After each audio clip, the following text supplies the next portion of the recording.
जीवन बसे नदिया के तीरे, फिर यही जीवन नदिया को चीरे।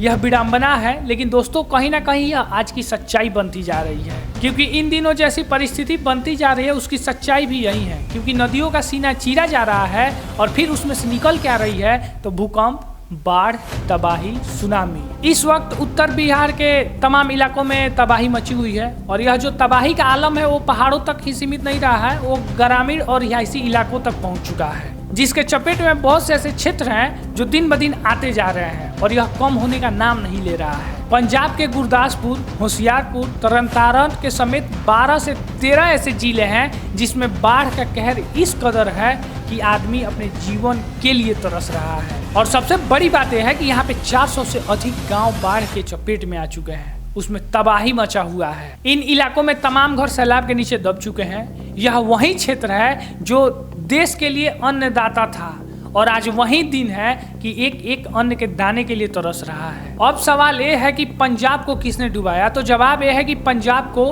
पहाड़ों ने डुबाया। क्योंकि अभी के डेट में 3 नदियां उफान पे है, सतलज, ब्यास और रावी। पहाड़ों में हमने प्रकृति के प्रवाह को हमने खराब किया है और इसका यही कारण है कि उत्तराखंड, हिमाचल प्रदेश और पंजाब, यह तीनों क्षेत्र में अभी तबाही मची हुई है। अब सोचना यह है कि पिछले 2 साल में हिमाचल और उत्तराखंड में माइनिंग की गई।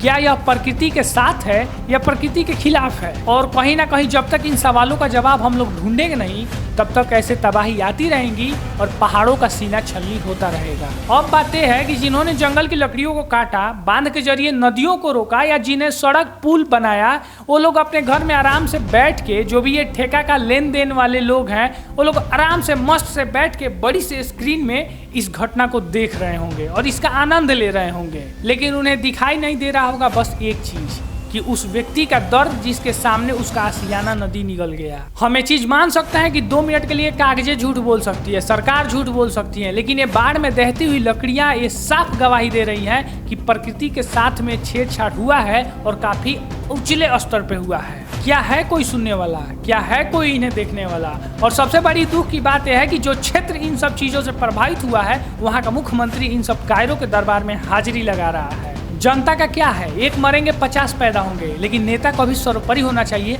और सत्ता सबसे ऊपर होनी चाहिए। निसंदेह हमारे देश में विकास होती है, लेकिन उस विकास की नींव उतनी ही पक्की रहती है जितना इस देश में भ्रष्टाचार नेता का ईमान होता है। बाकी यहाँ तक वीडियो देख लिए हैं तो बहुत बहुत धन्यवाद। आप किसी भी साइट से हमें देख रहे हैं, हमें फॉलो कीजिएगा और अपने दोस्त के बीच में शेयर कीजिएगा। मिलता हूँ फिर एक नए वीडियो के साथ, तब तक के लिए जय हिंद, जय श्री राम।